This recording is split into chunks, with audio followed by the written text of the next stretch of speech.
வணக்க மக்களே, welcome to the finser show. இன்னைக்கு ஷோல நம்ம பார்க்க போறது dark shades of a secret அப்படின்ற ஒரு மலையாள மூவியோட ரிவ்யூ. இந்த படம் பாத்தீங்கன்னா தமிழ் டப்பிங்கோட சைனா பிளே ஓடிடி ஆப்ல அவைலபிளா இருக்கு.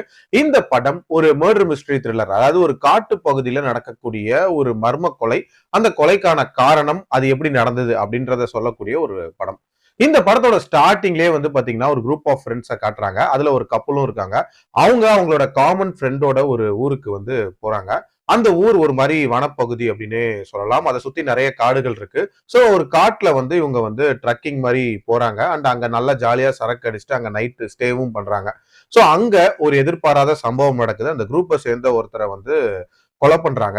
சோ இவங்கள யார் அந்த கொலையை பண்ணா, அதுக்கான காரணம் என்ன அப்படின்றது அந்த படத்தோட கதை. ஒரு குரூப் ஆஃப் ஃப்ரெண்ட்ஸ் ஒரு காட்டு பகுதிக்கு ஒரு ட்ரெக்கிங் போறாங்க அப்படின்னும் போது என்ன நடக்க போகுது அப்படின்ற அந்த இனிஷியல் பரபரப்பு இந்த படத்துல இருந்துச்சு.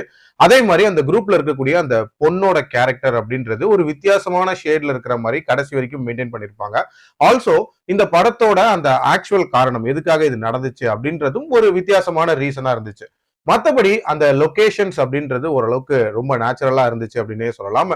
ஆனா இந்த கதையை கொண்டு போன விதம், அதுலயும் குறிப்பா அந்த முக்கியமான சம்பவத்தை படமாக்குன விதம் அப்படின்றது ரொம்ப ரொம்ப ஆர்டினரியா இருந்துச்சு. அங்கேயே ஒரு இம்பாக்ட் கிரியேட் ஆகவே இல்லை. அதுக்கப்புறம் இன்வெஸ்டிகேஷன் அப்படின்றதும் இன்னும் ரொம்ப ஆர்டினரியா கொண்டு போயிருப்பாங்க. எல்லாமே அவங்களே வந்து ரொம்ப ஈஸியா சொல்ற மாதிரி காட்டிட்டாங்க. அண்ட் மேக்கிங் வைஸுமே சரி, ஒரு சில ஆக்டர்ஸோட பெர்ஃபார்மன்ஸுமே சரி, கொஞ்சம் அமெச்சரிஷா இருந்த மாதிரியான ஒரு ஃபீல் இருந்துச்சு. ஓவரால் ஒரு இன்ட்ரெஸ்டிங்கான பெர்மிஸ், பட் இன்னுமே வந்து எங்கேஜிங்காகவும் இன்னும் கொஞ்சம் ப்ராப்பராகவும் எடுத்திருந்தா அது ஒரு சூப்பர் படமாவே இருந்திருக்கும். ஒரு ஓகே வாட்ச் தான். என்னோட ரேட்டிங் இந்த படத்துக்கு 2.3 அவுட் ஆஃப் 5. அடல்ட் கண்டென்ட்டை பொறுத்த வரைக்கும் இதுல ஒரு அடல்ட் சீன் இருக்கு. சோ அதுக்கு ஏத்த மாதிரி பிளான் பண்ணிக்கோங்க. மீண்டும் அடுத்த விமர்சனத்தில் சந்திக்கிறேன். நன்றி, வணக்கம்.